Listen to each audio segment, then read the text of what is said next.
Just see.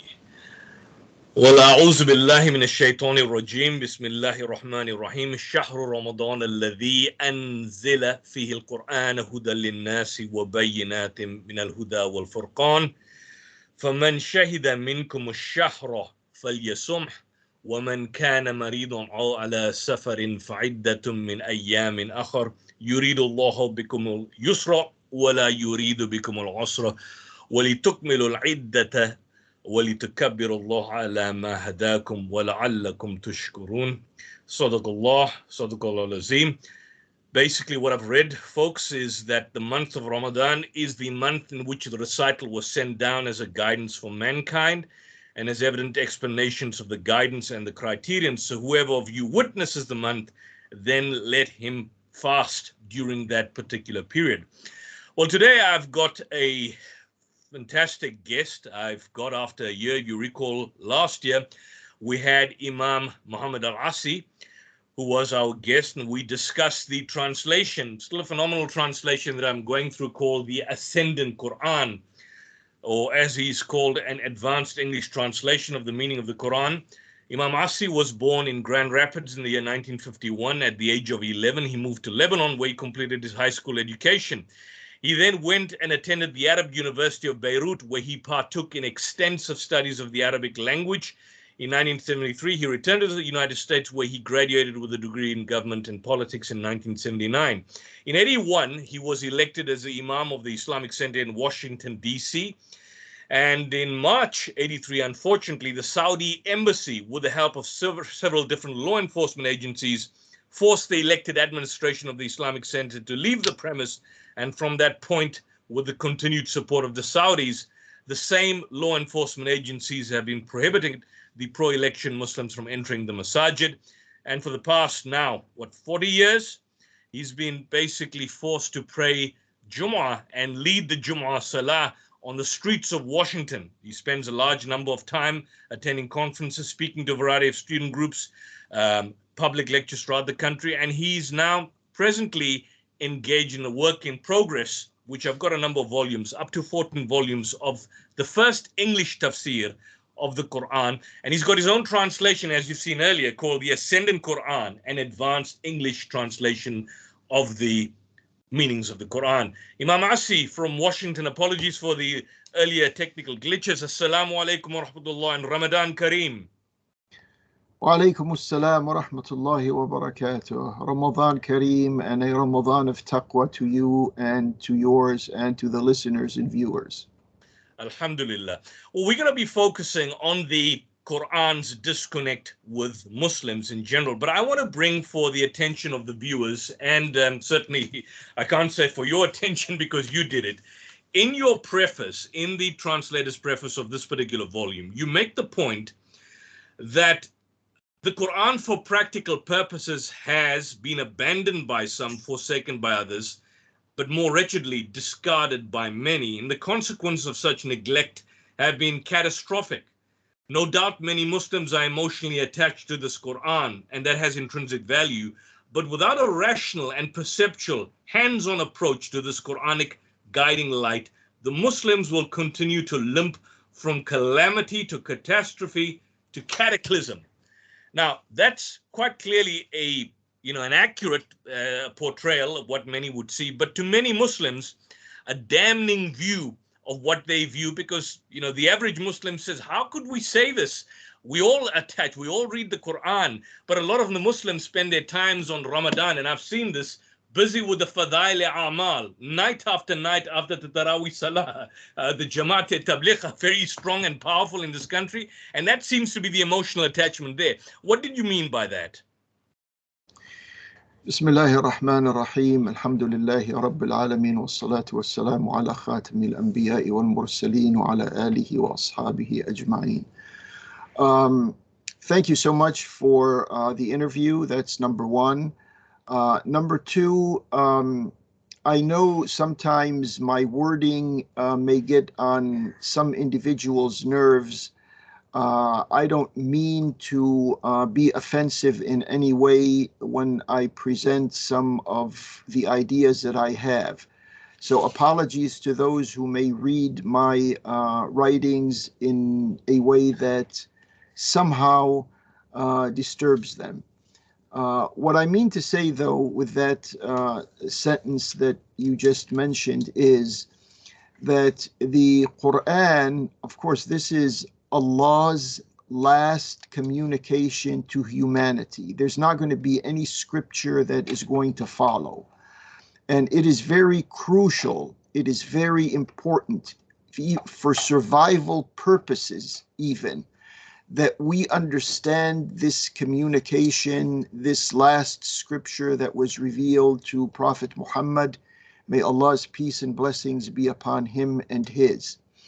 The fact of the matter is that, of course, there's about 2 billion people in the world, probably a little more, who identify with the Qur'an in one way or the other. And the problem is with these 2 billion people who are related to the Qur'an as a matter of heritage, as a matter of culture, as a matter of historical reading. The problem here is that the message of the Qur'an, when you read the Qur'an, there are many benefits that come from reading it. There's an emotional satisfaction. There is a spiritual enlightenment of sorts. But one element that happens to be critically missing is the mental pathway to the Qur'an. When we have many reciters of the Qur'an, we have many individuals who have memorized the Qur'an, but regardless of that, that mental pathway to the Qur'an is not functional. In other words, there's no thoughtful contact with the meanings of the Qur'an. This is the very important element that has been missing from our recitations of the Qur'an. That's why you will see there are competitions in how wonderful a reciter's voice is when they recite the Qur'an. Quranic competition with reciters. You will also from time to time come across isolated individuals who will try to explain certain words in the Qur'an. Because one of the problems, especially in our generation, that is beginning to pop up or is beginning to be perceived, is that there's actually no synonyms in the Qur'an. This is a huge issue because there are many words in the Qur'an that are lumped together and given one meaning. So right now, the separation of the meanings of these what appear to be words that have the same meaning is just the beginning of our mental contact with the Qur'an. But besides that, if we take a look at the original meanings of the Qur'an that are everlasting, they are meant to address issues of every generation. When we begin to read carefully, we don't have to read 10 or 100 pages of the Qur'an. The only thing we are required to do is read a few ayat, a few verses, and understand what these verses mean in our practical lives. How do they relate to our thought processes? How does how do these meanings in our thought processes begin to alter the deviations that we have in our life? And there are many of them. There are moral deviations, there are social deviations, there are political deviations, there are economic deviations. There's a scope, there are layers of wayward paths in our life. And this area here was meant to be addressed by these enlightening words and these enlightening verses of the Qur'an. And because we, the Muslims, the 2 billion of us in the world, we are incapable of deciphering these very life-giving and life-sustaining meanings, we find ourselves where we are today. We are being slapped left and right. We are being dislocated left and right in the tens of millions. And these tragedies are seemingly unending. And from my humble point of view, the one reason, if we wanted to just condense it, the one reason for this is because we read the Qur'an absent-mindedly. That's as simple as you can put it. The Qur'an is full of meanings, but unfortunately, we have reduced its value to some ritualistic performances. We concentrate on our salah, which in our salah we are reading these ayat but not understanding them. We concentrate on fasting, and there are ayat in the Quran pertaining to fasting, and we don't understand their scope of meaning. And it goes on and on like this, to the degree that we measure a person by their habitual and mechanical performances of Islam, with nothing whatsoever that has to do with the mental and the thoughtful enrichment of what we are saying and what we are reciting of these ayat in the Quran. I want to ask this, because it seems to me that what you basically are presenting seems to be a global phenomenon. But from my perspective, and now purely from a South African audience, it seems, and you've been to South Africa a number of times, in South Africa, we have a leadership of clergy, so-called ulama, who come from the Indo-Pakistani subcontinent, and they're either from the Deobandi school of thought or the Bareilly school of thought. And so most of the madrasas or the madaris follow the syllabi as prescribed, for example, by the Jamiatul Ulama of South Africa, as an example.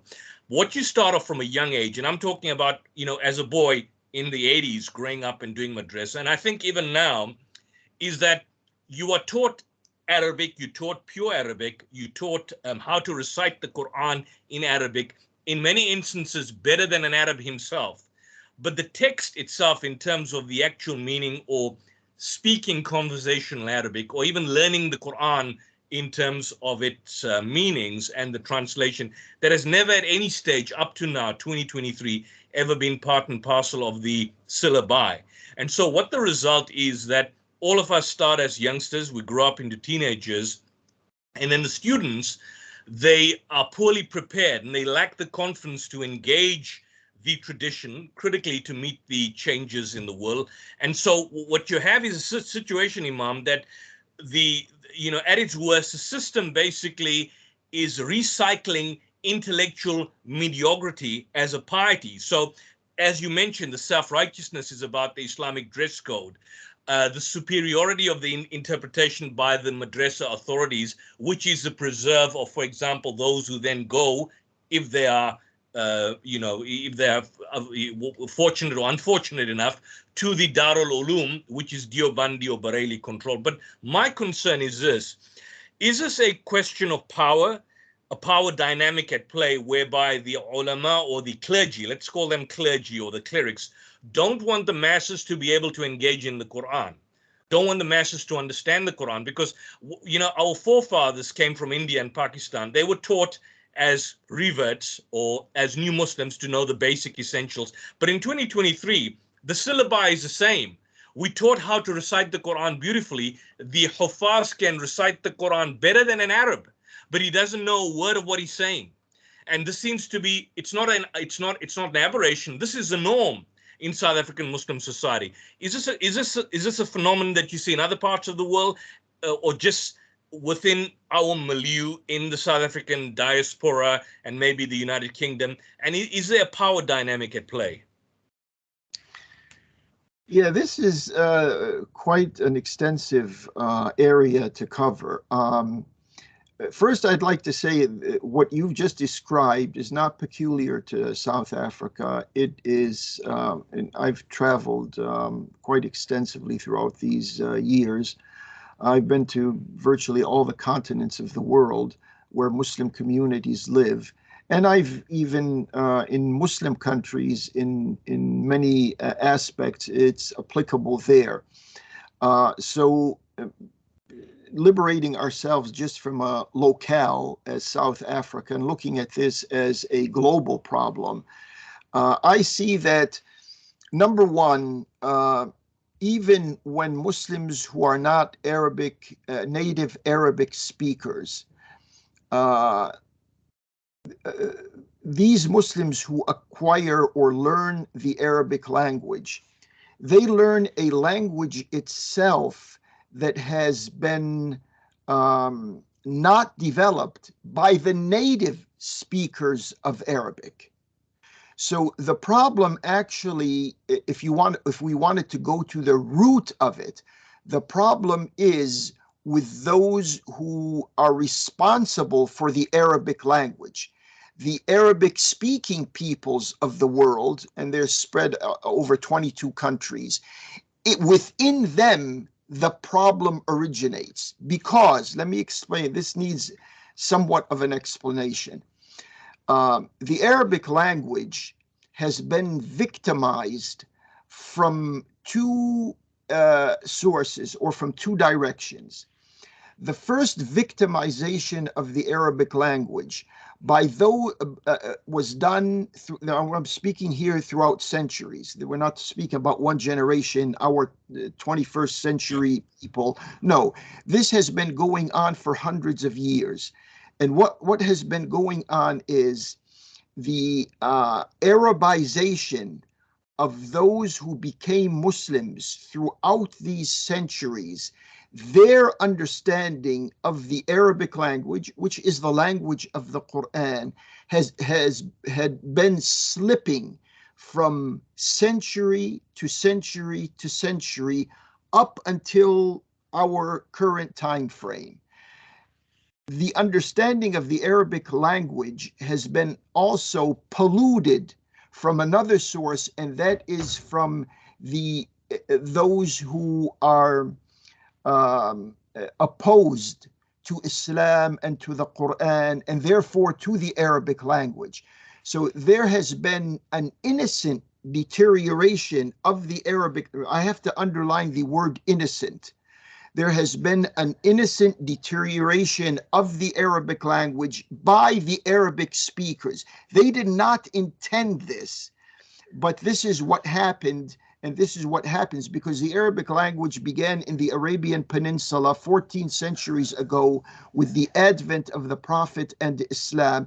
And then it began to grow and spread to areas that don't speak Arabic. Arabic is not their original language. Yeah. And this, until right now, we have, the last number I saw, about 420 million people in the world who speak the Arabic language. But that doesn't mean that we have 420 million people who understand the Arabic Quranic language. There's a gap there, a serious one.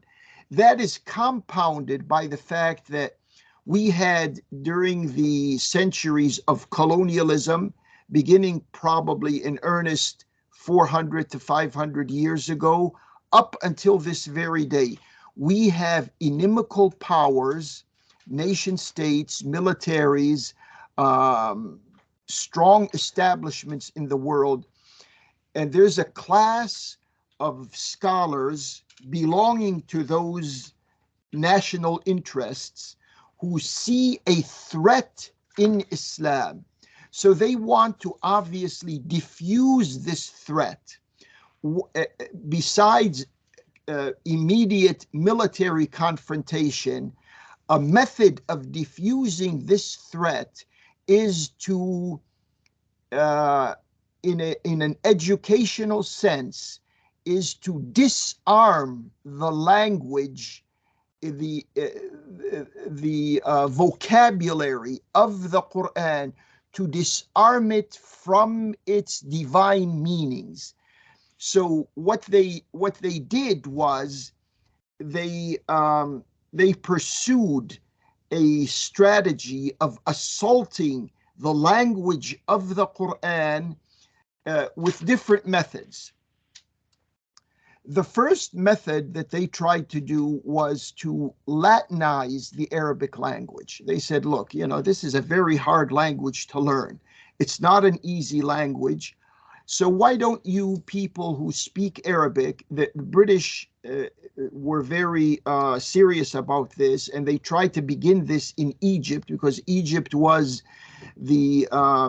during British colonialism, Egypt was a center of Islamic knowledge. Al Azhar University was known for, it had its reputation, etc.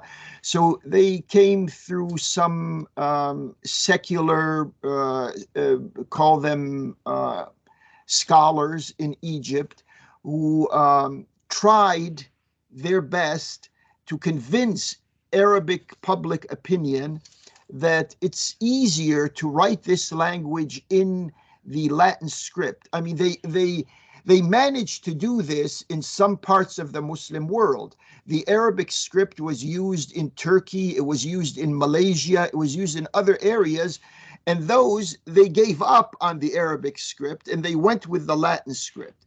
But for the Arabic speakers, that did not work. So they said, okay, this is not going to work. We can't understand a lot of this Arabic Fusha, the classical Arabic. So why don't you people, everyone is speaking colloquial or the slang, why don't you adopt the slang language? Let's write the same way that we speak and do away with this classical Fusha Arabic language. They went at it as much as they could. They found a few supporters in Lebanon, in Egypt, but a few of them, they weren't many. So this did not work. But what did work to a certain extent was the dislocation of the meanings of the Arabic Quranic words. There are words in the Quran that are very, very important. One work that was a pioneer work in this regard was by the late Abu al-A'la al-Mawdudi. He wrote a book in the Arabic, it was translated into Arabic. I can't remember who the translator was, whether it was Khurshid Ahmed or, but anyways, it's called in Arabic Al-Mustalahat Al-Arba'a fil Qur'an, the four vocabulary words in the Qur'an. And what Maududi tried to do, and may Allah bless his soul for that, was to reinvigorate these words in the Quran that have lost their original meaning. But there's more than four words that have lost their original meanings in the Quran. There's much more than that. Wasn't he criticized for that, for not being, for having done that? Because the argument being presented by his opponents was that he was not a linguist and not qualified to make that particular nuanced approach to those particular passages and phrases. That I've read somewhere along the line. I can't recall exactly where, but it comes from one of these Salafi publications. I believe there's one in the United Kingdom which calls itself SPUBS, Salafi Publications, that tried to criticize his positioning on that particular point. Some years back, I read it. Yeah, there has been criticism of Abu al-A'la al-Mawdudi and Sayyid Qutb and others who were really working on regenerating the original meanings of these Quranic words that are applicable they were saying they were too liberal. They were saying they're too liberal with the language. That I think that was what the critique was. They were too liberal with the text, yeah. Yeah, I can't, I've probably covered this area many, many years ago, and I can't remember their exact criticism, but much of this, what we call today Salafi criticism, much of this Salafi criticism is beholden to the British stranglehold that has lived on in the Arabian Peninsula, in the British subcontinent, and in some other areas where the Brits were in control. And I think this is better understood if we give an example. The word shirk, all of us, I hope, Muslims who are listening, are familiar with the word shirk and mushrik and mushrikeen. That is one of the key words in the Qur'an. Now, the Salafis and the Wahhabis, in particular, these two groups of people, and they may have sub strains of them, but they interpret this word as meaning something to the equivalent of grave worshippers or saint worshippers or something along those lines. I don't know of any Muslim I lived in Lebanon before the Saudi influence took over the Muslim areas of Lebanon, because there were students that went from Lebanon to Saudi Arabia, educated in their universities, came back, and they rolled back the traditional Sufi Ottoman culture, Islamic culture that was predominant in Syria and Lebanon, in Bilad al-Sham. I lived through those ages when the traditional Sufi Uthmani culture was rooted there. I lived through the end of those years. I lived through the transition years when the Salafis graduated from the universities in Saudi Arabia and came back to Syria and Lebanon and began to roll back the Sufi and the Ottoman Islamic culture, if we want to call it that, that was predominant in Syria and Lebanon. And then I lived through the years when the Saudi interpretations, the Saudi Islamic scholars' interpretations were of the Quranic text. So I've been through all this. So I go back to the word shirk.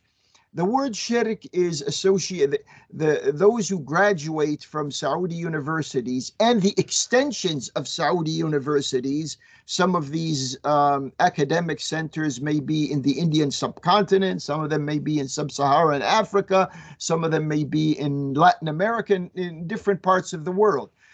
When they try to explain to you what the word shirk is, they say that certain Muslims are mushriks. The Sufis are mushriks. The Shi'is are mushriks. Everyone becomes, in one way or the other, tainted and less than a Muslim. They have other words for that. They go to the word kafir. They begin with the word mubtada'. Then they go to the word dal. Then they go to the word kafir. And then they go to the word mushrik. And so we wind up, if anyone is tuned into their understanding of these very, very important words in the Quran, we're basically left with non-existing Muslims in the world. So I go back to this word shirk.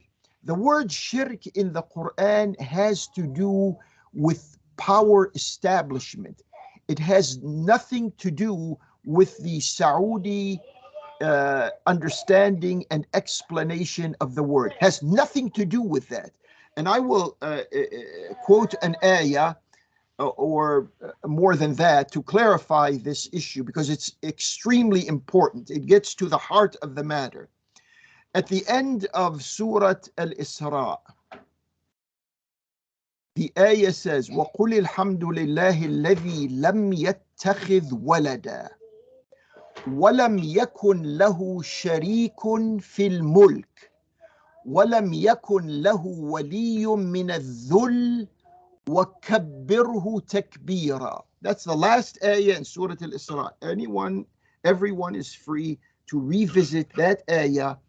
Look at, read the ayah, read the tafsir that you have or the translation that you have, and go figure after I explain this. The ayah says, وَقُلِ الْحَمْدُ لِلَّهِ الَّذِي لَمْ يَتَّخِذْ وَلَدًا. The ayah is saying, وَقُلْ يَا Muhammad, and say and declare, O Muhammad, Alhamdulillahi alladhi lam yattakhidh walada. Exalted praise and gratitude belongs to Allah, who has not adapted or adopted a son. He has not designated a son. He didn't say lam yushrik binafsihi walada. He didn't use the word shirk here. The Saudi, Salafi, Wahhabi concentrated definition of shirk has to do with pointing to individuals who think or who believe or whose religion says that God has a son. Of course, we are not saying God has a son. We are here parsing these words. When Allah subhanahu wa ta'ala is saying that there's no son that belongs to him, whether it is a biological son or a theological son or whatever, he does not have a son. Allah subhanahu wa ta'ala used the word lam yattakhid. He didn't use the word lam yushrik binafsihi walada. This is important to understand. Then the ayah goes on. وَقُلِ الْحَمْدُ لِلَّهِ الَّذِي لَمْ يَتَّخِذْ وَلَدًا. Here it is. وَلَمْ يَكُنْ لَهُ شَرِيكٌ فِي الْمُلْكِ. He has no, meaning Allah subhanahu wa ta'ala, Allah is speaking here. Allah is saying, لَمْ يَكُنْ لَهُ شَرِيكٌ فِي الْمُلْكِ. He has no sharik, he has no associate, he has no corroborator, he has no partner as far as mulk is concerned. Mulk here means control and dominion. The word control is related to power. So when Allah is saying there is no other who shares in his power of the domain or the dominion, that's where the word shirk applies. But they don't want the reader's mind to open up a vista in which a Muslim is going to begin to understand shirk to be associated with an established order. Allah has no associate in this area, but we have governments who have crowded out Allah Jalla wa ala, subhanahu wa ta'ala, from issues that have to do with the control of a society or an environment or an establishment. They don't want this idea to return to the Muslim mind, because this understanding was the dividing line initially when the Qur'an was revealed by the Prophet and by his followers, between them on one side and the mushriks on the other side. Another ayah in the Qur'an says, وَلَا يُشْرِكُ فِي حُكْمِهِ أَحَدًا. And Allah does not have anyone participate in his rule or judgment that has been revealed to us.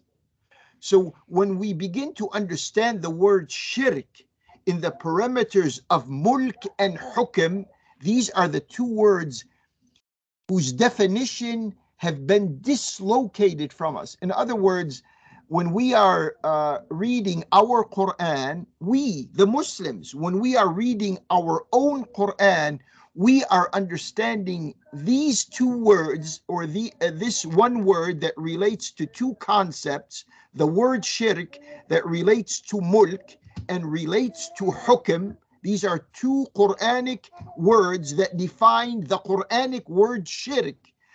When we are reading this word, it has been disconnected, and so we understand mushrik to be something like a polytheist. But could it mean that as well? Could it not also mean that as well?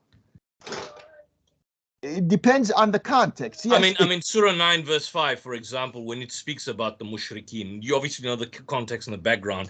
In that particular instance, it's historically specific. But as I understand, your take is that when you are tying it up with aspects of power and dominion, would that then infer that this in itself, this conceptual understanding, if Muslims internalize this, would be a threat to the established order or to the so-called leadership within the Muslim world? If Muslims conceptualize and internalize this understanding of shirk, which then takes me to the next question, would then by extension having some sort of political allegiance to a nation state, would that be constituted as shirk, as an example?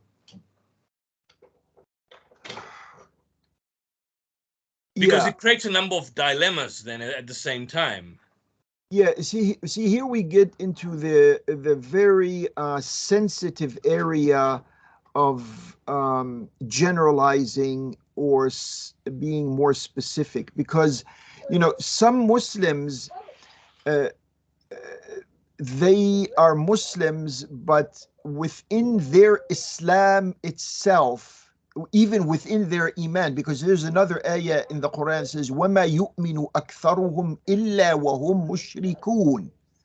Many of them are not committed to Allah except with the taint of shirk. So shirk is a very subtle thing, and this is an area, it's a very dangerous area, out of which we've had the civil wars that erupted in Syria and in Iraq and in other places of the world, in which Muslims went to war against Muslims because some Muslims who were educated, influenced, and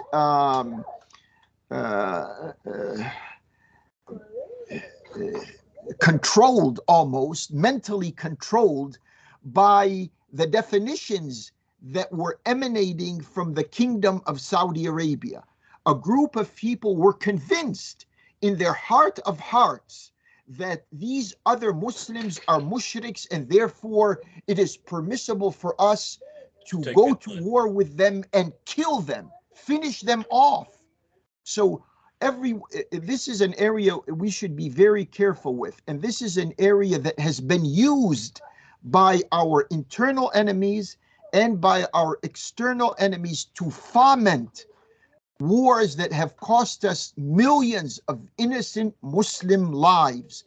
Some of these Muslims may have been victims of their own ignorance, but because a Muslim is ignorant, you can't come and say he is a mushrik and he deserves death. Notice with me, and I hope the listeners and viewers are with us here. Notice with me that when the Prophet, may Allah's peace and blessings be upon him, when he came to his own people, he didn't call them mushriks. He didn't say, you mushriks, you have to become Muslims. Not only our dear Prophet, all the prophets before him, when they spoke to their own people, they didn't tell them, you kafirs, you mushriks. They said, oh my people, ya qawmi. The word in the Quran is ya qawmi, my people, my folks. This is the communication. This is how communication begins. There has to be a give and take. Islam is not a confrontational da'wah to begin with. The confrontation comes later on from the enemies of the Muslims who begin to use force against us because the information from Allah is superior. And they reach a point that the enemies understand that our understanding of Allah makes us superior. And because of the elements of human nature, animosity is generated and wars begin. Yeah. But we are not people to go to other Muslims and say, you're a mushrik and you're a kafir. You have to subscribe to my specific understanding of Islam, which is not an accurate understanding. It is a wayward understanding, but they want to force people. And if people don't agree with them, then they kill their men, they enslave, and they take their women as concubines, as has been reported left and right. With ISIS, I mean, ISIS is a classic example, and Al Qaeda, well, I mean, to a lesser extent, but more particularly what we saw in Iraq and Syria. And the tragedy of this is these types, many, I don't doubt in my mind and heart, I don't doubt that many of these people who were brainwashed to kill other innocent Muslims were themselves victims of a policy and a strategy that they had no idea of what was going on, how they were being used. And I think even the Saudi leadership itself realized that this type of, because all of this wayward understanding of Islam originated with the British takeover influence with the tribe of Saud centuries ago. All of this began at that time, and then it still continues until this MBS, Mohammed ibn Salman, comes along and he looks at what did we do? What happened here in Syria and Lebanon? In Syria and Iraq. What happened? All of this policy has failed.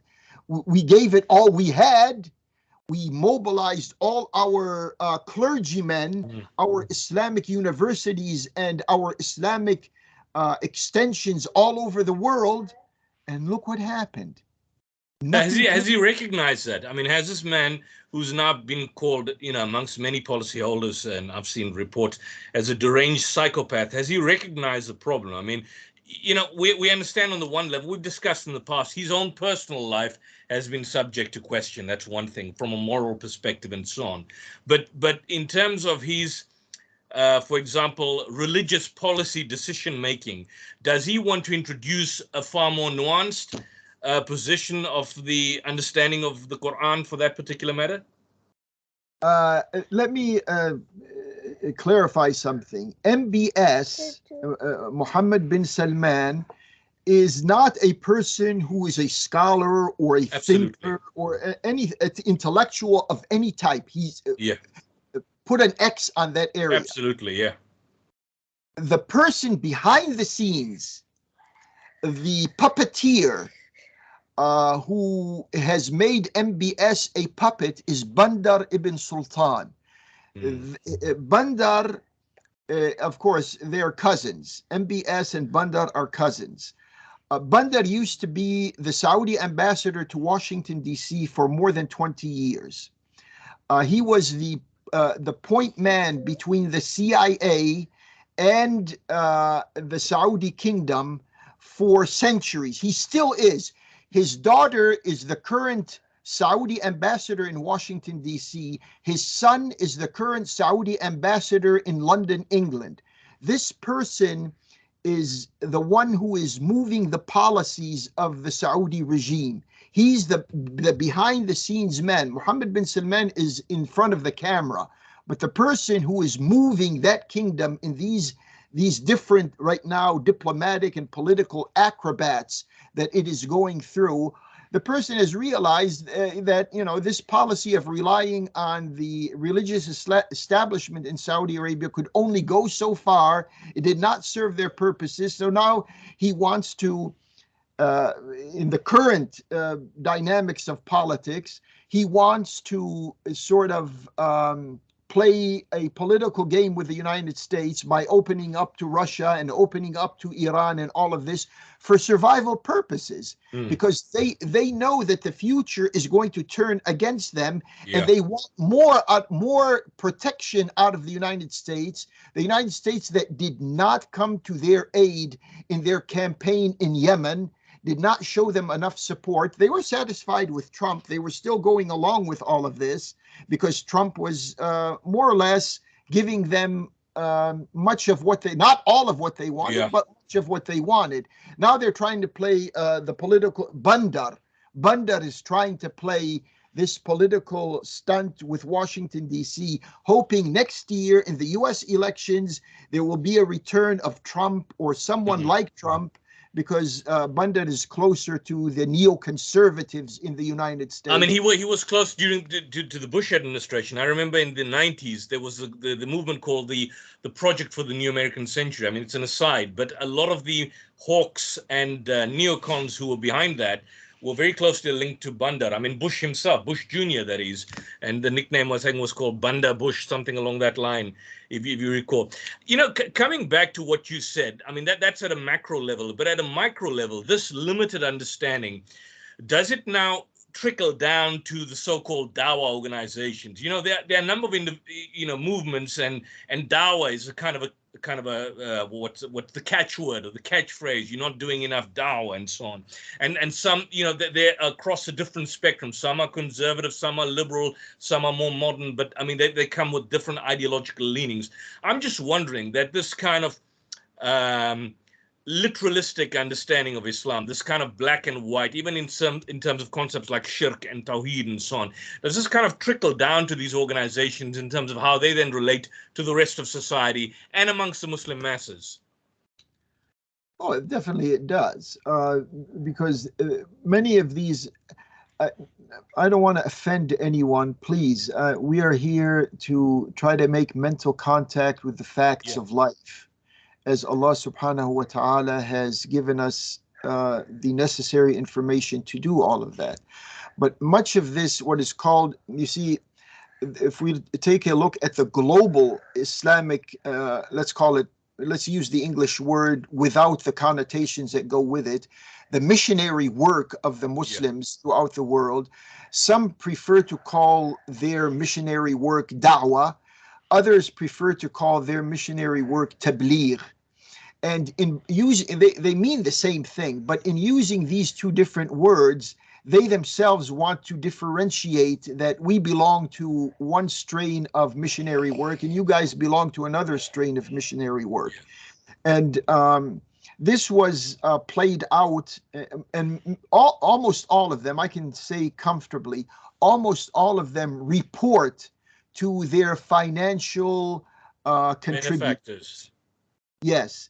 There used to be a polarization in the Muslim world. It played out very seriously in the African continent, a polarization between those who were receiving their finances from Saudi Arabia and then those who were receiving their finances from Libya. There was a Sufi Wahhabi clash of theology, and then it was a political race for Muslim public opinion that was going on between them, but they used their own connections. And what was the engine of all of this was the money that was coming in from either of these two countries. And in Libya right now, as far as, trying to counter effect the Saudi influence in the world, for all practical purposes, Libya is no longer in the game, so to speak. Now Now the Saudis are still, the Saudis and the Khalijis, we have to add, the Emirat, because the Emirat now, when Libya went its own way, and may Allah help our Libyan brothers and sisters, but now the Emirat has moved in to carry the load that Libya used to carry.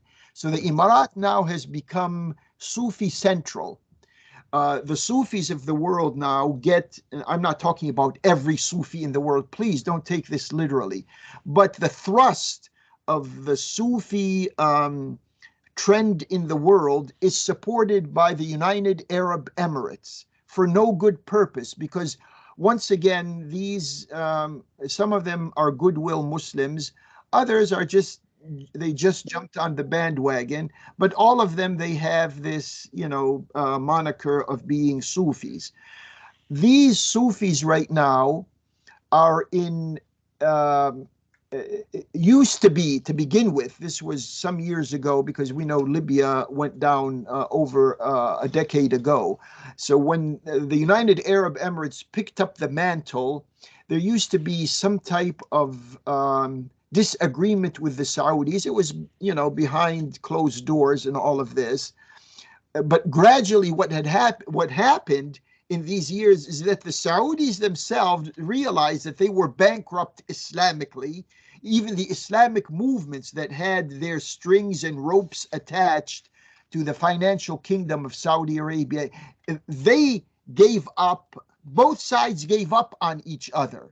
So even these Islamic movements, I don't want to be more specific than that, who used to be financed by the petrodollar budgets, they gave up on Saudi Arabia. And it's been, we've been speaking about trying to expose the reality of the role that the Saudi kingdom has been playing in support of imperialism and Zionism. When we used to say these words 20, 30 years ago, I said, Brother Muhammad, I think you're paranoid. Some people would tell me. Others would say, no, you're reading too much into it. Others are saying you're not giving them the benefit of the doubt. This is the way the communication used to bounce back and forth. And I'm strict. I'm not saying this for any. I never got any financial reward for any of this. All of this is coming from the heart. My understanding of Allah and His Prophet. Alhamdulillah. After all of these years, those who have been under the Saudi tent have now realized that, wow, someone has been pulling our leg. We have been misled for all of these years. Alhamdulillah, better now than never. Better now than never. What about other movements? What about other movements? Like we just kind of touched on it. I don't want to go into too much of detail. The Jamaat-e-Tabligh, they now divided globally. You're probably aware. But for years there was this idea that they're not financed as such by any movement. But now you've got the division in India, and of course the one group follows the Pakistani trend.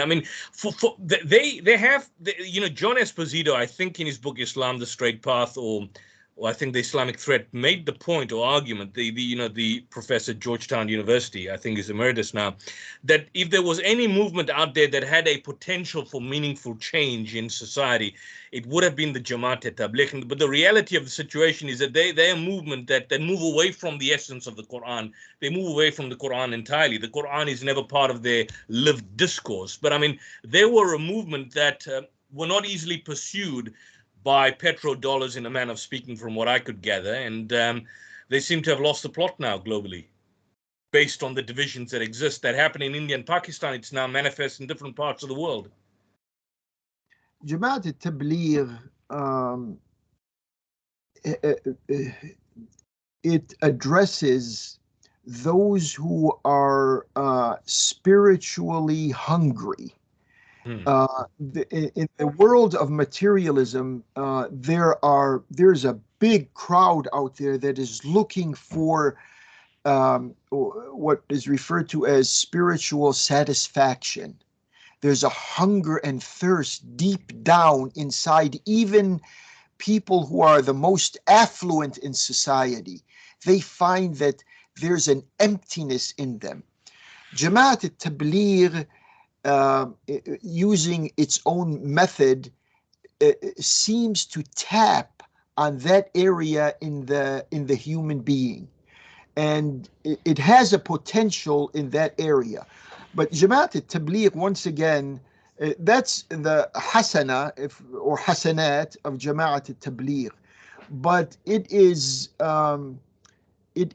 unable to, because Islam is a presentation to the human being that addresses all of the needs. We are not just here spiritually suffocating.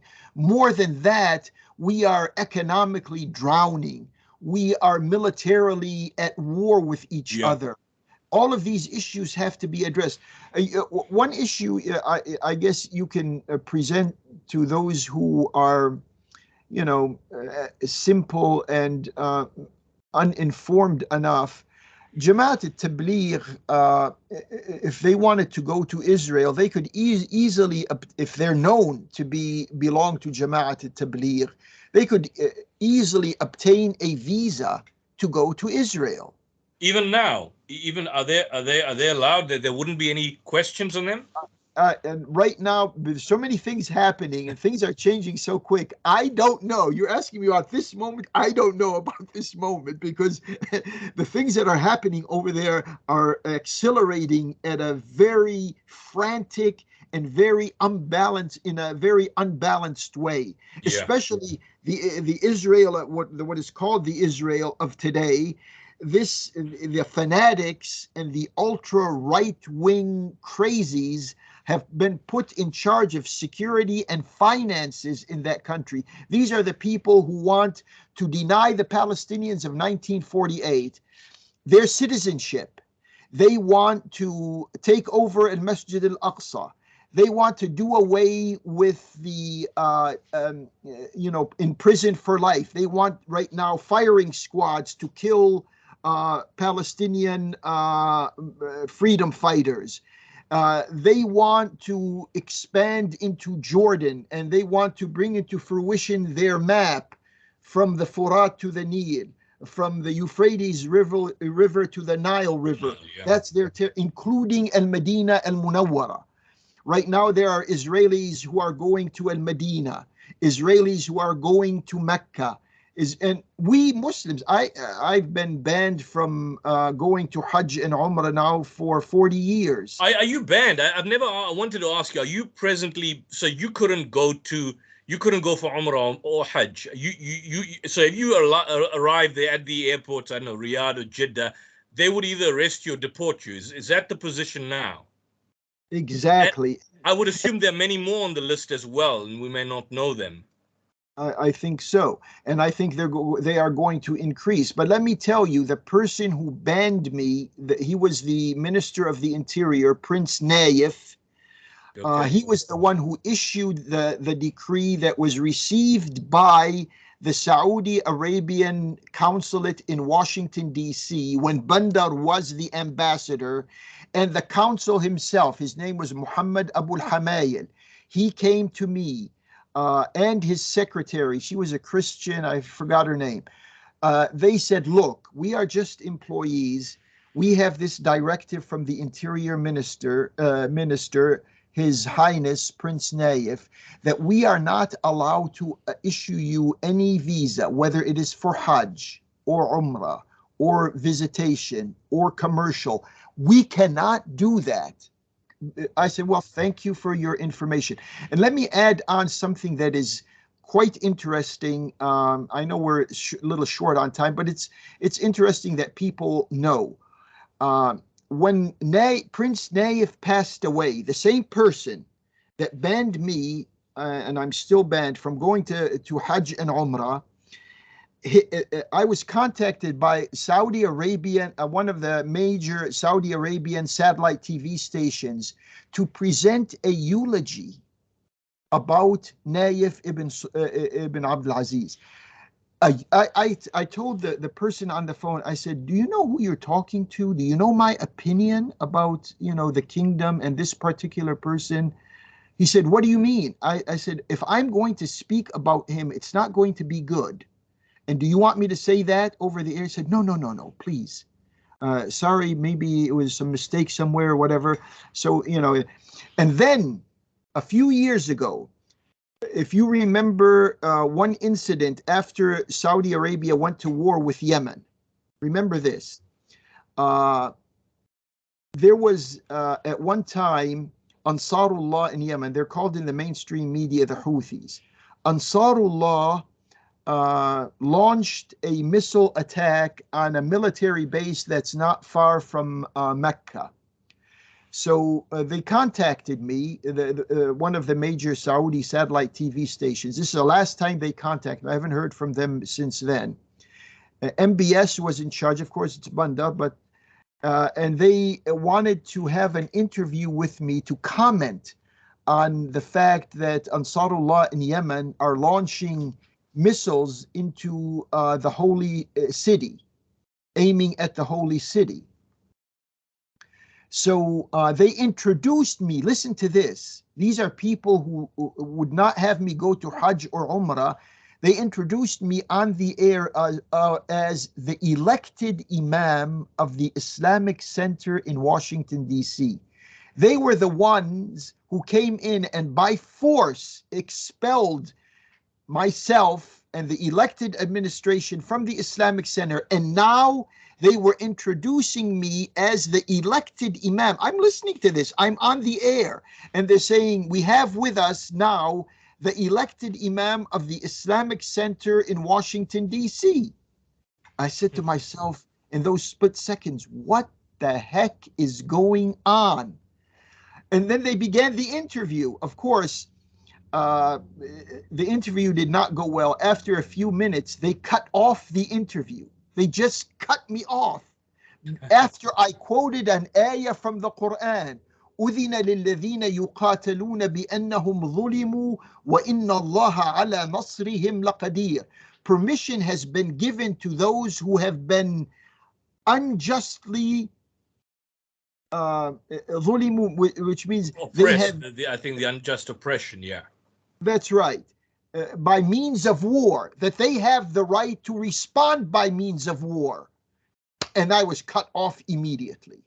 So this is, this goes to tell you, I mean, the irony of it's fascinating just to maybe one day have a discussion on that and your banning in Saudi Arabia.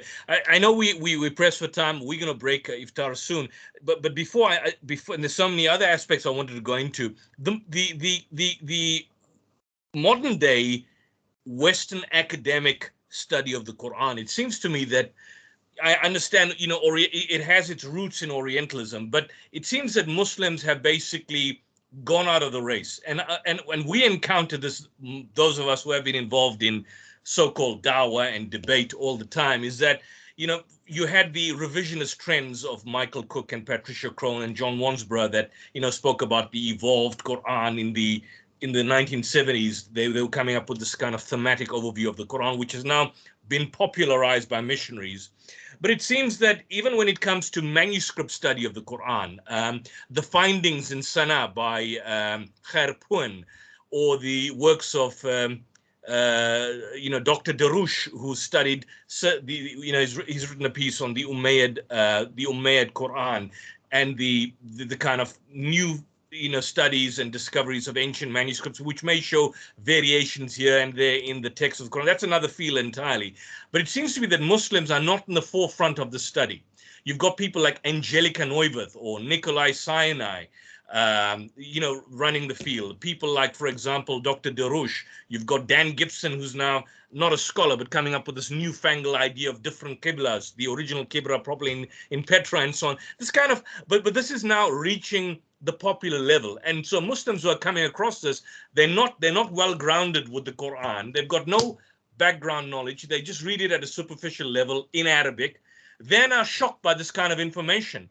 I mean, what there's no quick fix remedy, but if you were to say in the last few minutes that we do have, what would be the way of addressing these kind of challenges that we are finding? And why is it that we've gone behind in terms of the academic study of the Quran in Western institutions? We're not there. You've got people like Shadi Nasser, Dr. Shadi Nasser, who's now talking about the Qur'an, and Muslims are shocked. My generation of Muslims are shocked that there's a difference in the harfs and the hafs and nafi and the warsh in terms of recitation on certain phrases and terms. I mean, this is new to us. So what would your advice be? And I'm saying us in a general sense, the Muslims of South Africa and many other parts of Muslims living in the Western Hemisphere. Yeah, this is the area that we ourselves have created a gap in. Yeah. We are not familiar with our own Quran, and then we have these so-called scholars, Orientalists, whatever you want to call them. They come along and they say, hey, look, the Muslims have not thought this area through. Let's do it ourselves. And then they begin to build their seemingly logical opinions, relying on our ignorance of what they are saying. I would love, if you have the capacity to do this, I would love any one of these individuals who are tinkering with the Quran to have an interview, a debate with them on these particular issues. What is their understanding of the language of the Quran? Because at the bottom base of all of this is the understanding of the language of the Quran. Can they carry on a conversation? Of course, you're not conversant in Arabic, but if they have whatever it takes in them, if they can muster their nerve power, their intellectual power, their whatever power they have in them, to carry on a conversation in the language of the Qur'an about the Qur'an. That would be a litmus test of who they really are. Not to come to us, they know a few words, or they know this, that, and the other. Some of them may know the Arabic language, but it's not to the extent where they can tell us. You see, you spoke about the qira'at of the Qur'an. The qira'at of the Qur'an, they are an enrichment of the meanings of the Qur'an. They enrich the meanings of the Qur'an. But people, they come and say, oh, look, you know, there's a qira'ah that says Maliki. I'm taking an example from surah that we are. Yeah, Maliki Yawmiddin and Maliki Yawmiddin. These are it's one word. One is pronounced with a long vowel and the other one with a short vowel. The difference between the long vowel and the short vowel is an expansion, a fertilization, an enrichment of the meaning of the word itself. This is how important these qira'at are.